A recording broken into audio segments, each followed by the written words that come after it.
My husband missed our daughter's first ballet recital because he had a late meeting. She kept looking at the door, hoping he'd show. I brought her ice cream to cheer her up. That night, I found his meeting. It was a restaurant reservation for two under a fake name. The waitress sent me a photo. When I confronted him, he said, "She makes me feel alive. You make me feel trapped." 3 weeks later, he came home to an empty house, a lawyer's business card, and a pink tutu hanging on the door that read, "She doesn't dance for you anymore?" I don't even know how to start this. I'm not the kind of person who overshares. I keep things tight, private. But this isn't something I can just carry anymore. I've got to put it somewhere. So here it is. This is what happened. This is how I found out the man I gave 14 years to, the father of my daughter, was living a double life. And how I made sure he never forgot the day he lost everything. I'm Kate. I'm 35. I live in Erie, Pennsylvania. I was married to Matt for 11 years. We met in high school, started dating senior year, stayed together through college, and got married when we were both 24. It wasn't flashy or dramatic. It just felt easy. We liked the same food, the same dumb comedies. I thought we were solid. We had Lily 6 years ago. I had her after rough labor, and he held my hand through the whole thing. He cried when she was born. And for a long time, I believed that meant something permanent. Like love couldn't be undone once you've seen someone give birth to your child. I was wrong. Matt worked in logistics for a transportation company. Long hours, random shifts, a lot of emails and phone calls. I stayed home the first few years after Lily was born, then started working part-time at a local bakery. It gave me a little money of my own and kept me sane. The shift happened slowly. He started working late more. Not just a few times a month, several times a week. He was always tired. He'd pull into the driveway around 10 or 11, say he had to go over numbers or meet with a partner. He smelled like cologne and sometimes mint gum. One time I joked, "You spend more time with your team than with us." He laughed, but it didn't reach his eyes. He just said, "Yeah, it's been crazy lately." That was his favorite phrase. It's been crazy lately. I started keeping a list in my head. Little moments where something didn't add up. Like how he kept forgetting things, Lily's dentist appointment, our anniversary, even what we had for dinner the night before. He'd stare through me sometimes, like I was a background character in his day. But the night everything cracked open was Lily's first ballet recital. She had been practicing for 2 months. Every evening after dinner, she'd clear a space in the living room and do her little routine. Arms up, turn, dip. Her pink tutu looked like something out of a storybook. She was nervous but excited. Every single day she asked me, "Is Daddy coming?" He promised, right? And every day I told her, "Yes, baby." He promised. The day of the recital, I got her ready after school. Did her hair in a tight bun. Put on some blush. She looked at herself in the mirror and said, "I think I look like a real ballerina now." We got to the community center early. I saved 2 seats in the front row. She peeked from behind the curtain and said, "He's not here yet." I told her, "He'll be here soon. Don't worry." He wasn't. The curtain went up. The music started. Lily danced her little heart out. She didn't miss a step. But every few seconds, she glanced toward the back doors. Waiting. Hoping. I sat there, clapping and smiling like nothing was wrong. But inside I was burning. Because I knew he wouldn't miss this unless something was very wrong. After the show, Lily ran up to me. "Wasn't I good?" she asked. "You were perfect. Did Daddy see me?" Elite. He said he's sorry. He got stuck at work. But he's proud of you. I took her for ice cream afterward. A cotton candy flavor. She didn't finish it. That night, I put her to bed still wearing her tutu. She was too tired to change. She fell asleep clutching her stuffed rabbit. Matt walked in around 11:30. I was sitting at the kitchen table. He looked surprised to see me awake. "Long night?" I asked. He yawned. "Yeah." That meeting with the Midwest client ran way over. They had all these questions. He didn't even ask about the recital. Something inside me hardened.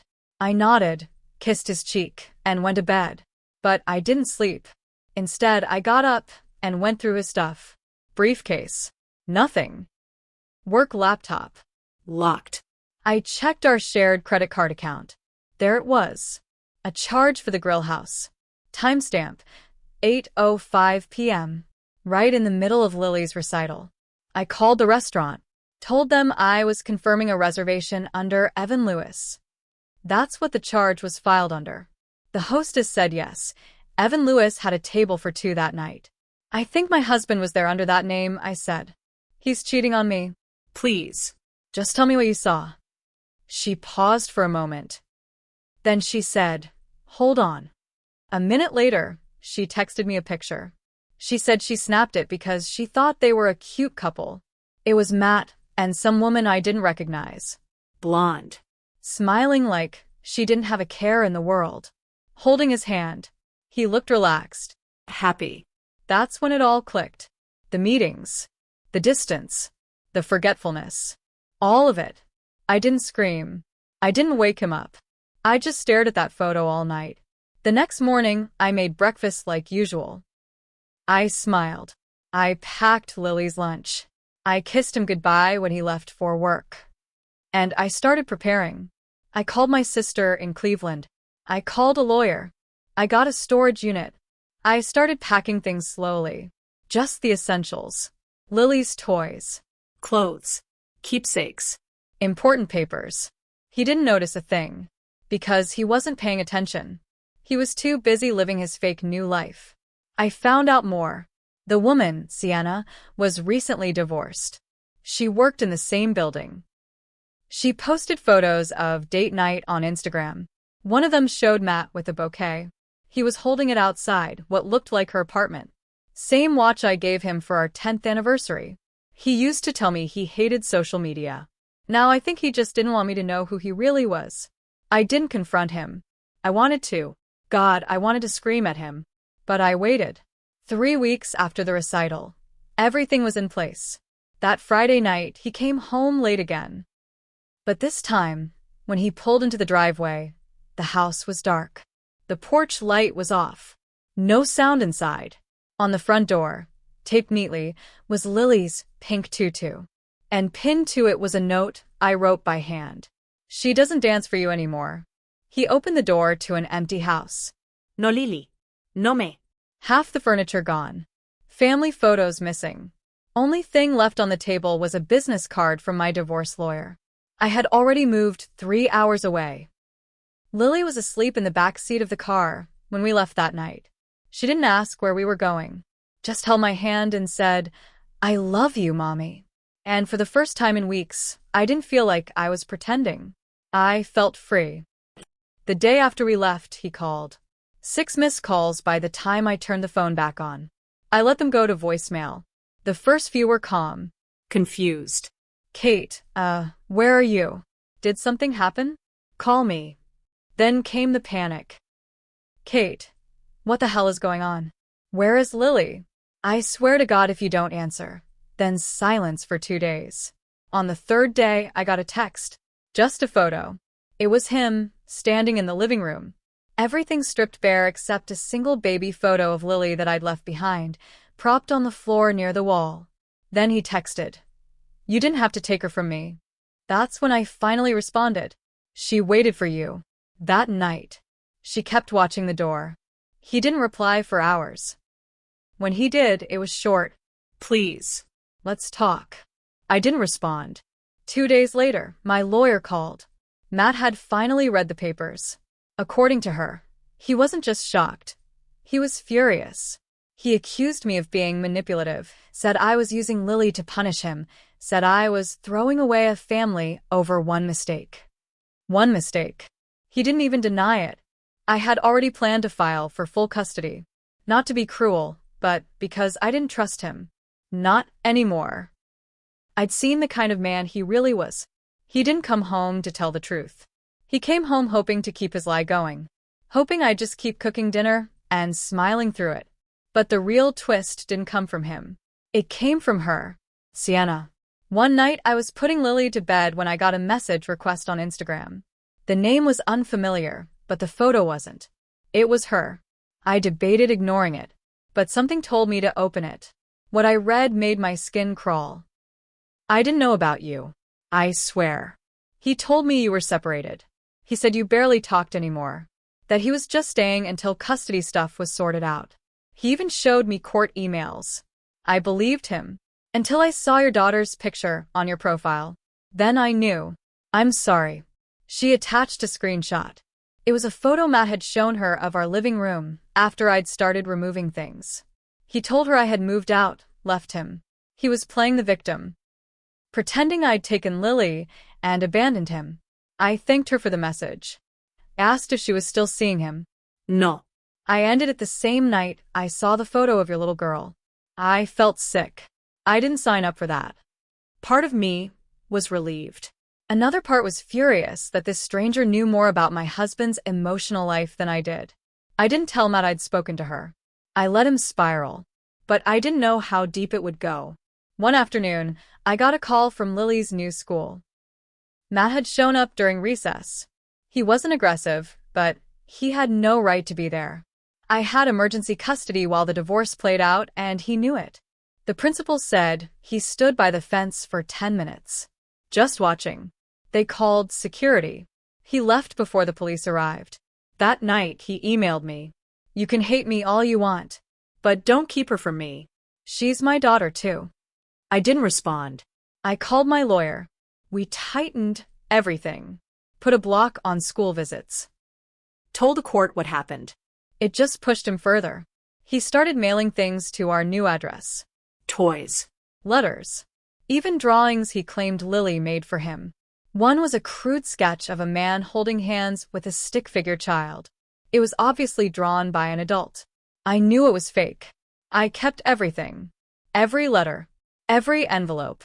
My lawyer said he was trying to make a case that I was alienating him, that he wanted to build sympathy with a judge. He was desperate. But he'd made one final mistake. One of the letters had a return address. Not his home. Not his work. Sienna's apartment. He had gone back to her. I called her. She confirmed it. He begged to stay on my couch. Said he had nowhere else to go. I let him for a few days, but he started getting weird. Obsessive. Like he was losing grip. I asked her to send any messages he had written about me or Lily. She did. There were dozens. And they weren't good. The screenshots she sent were worse than I expected. In one, he wrote, "She poisoned my daughter against me.